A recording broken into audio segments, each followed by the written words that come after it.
मांडुकी कार्का 451-52 से विज्ञाने स्पंद माने वै न आभासा अनुतोम हुआ न ततो अन्यत निस्पंदा न विज्ञानम विसंतिते न निर्गतास्ते विज्ञाना द्रव्यत्व अभाव योगत कार्य कारणता भावात यतो अचिंत्या सदैवते when consciousness is associated with the idea of activity as in the dream and waking states, the appearances that are seen in it do not come from elsewhere.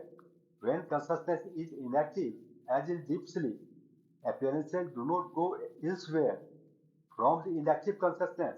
Further, appearances do not enter into it.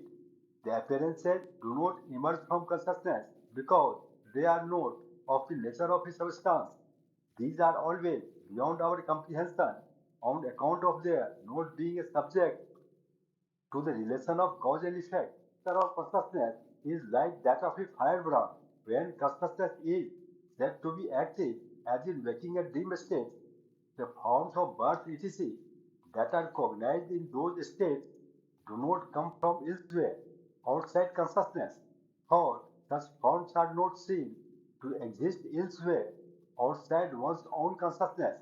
Again, when as in deep sleep, consciousness remains inactive, the forms of birth, death, etc. do not go elsewhere from the consciousness in which they were perceived during the waking and dream states. For no one is conscious of such a happening.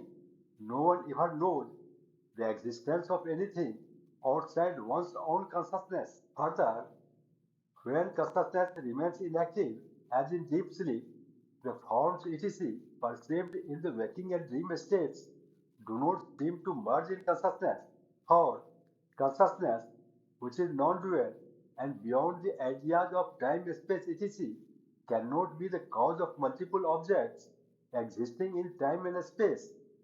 The objects seen in the dream and waking states, ever being unreal, cannot be said to emerge from or merge in consciousness.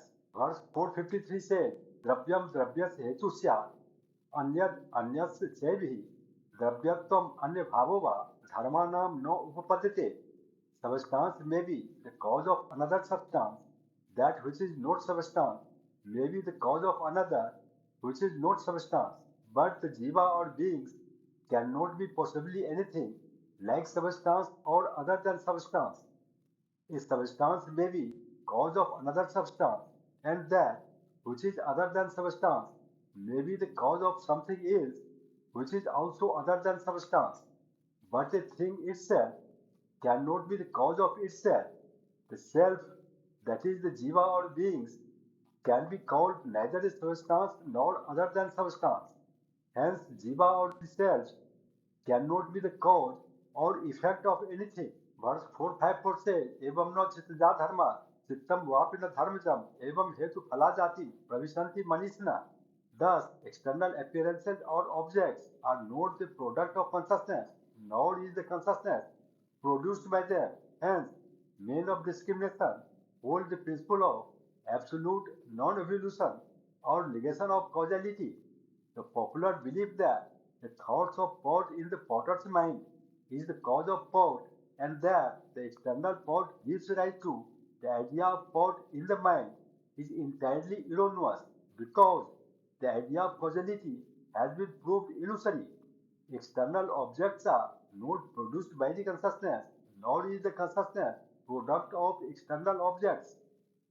That is because all external entities are mere appearances in the consciousness. As long as a man thinks, I am the agent, these virtuous and vicious deeds belong to me, I shall enjoy the results of these actions.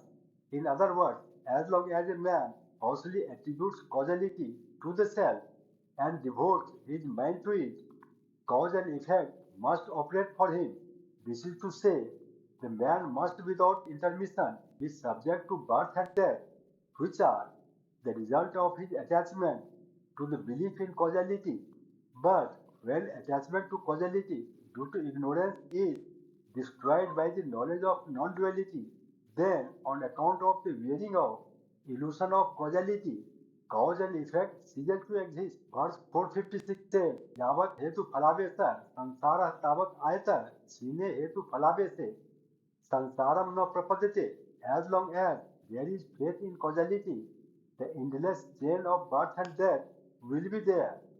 When that faith is destroyed by knowledge, birth and death become attenuated. As long as faith in causality is not destroyed by right knowledge, our course of birth and death in this world will continue. But when that faith is destroyed by the right knowledge, the world also ceases to exist for want of any cause for its existence.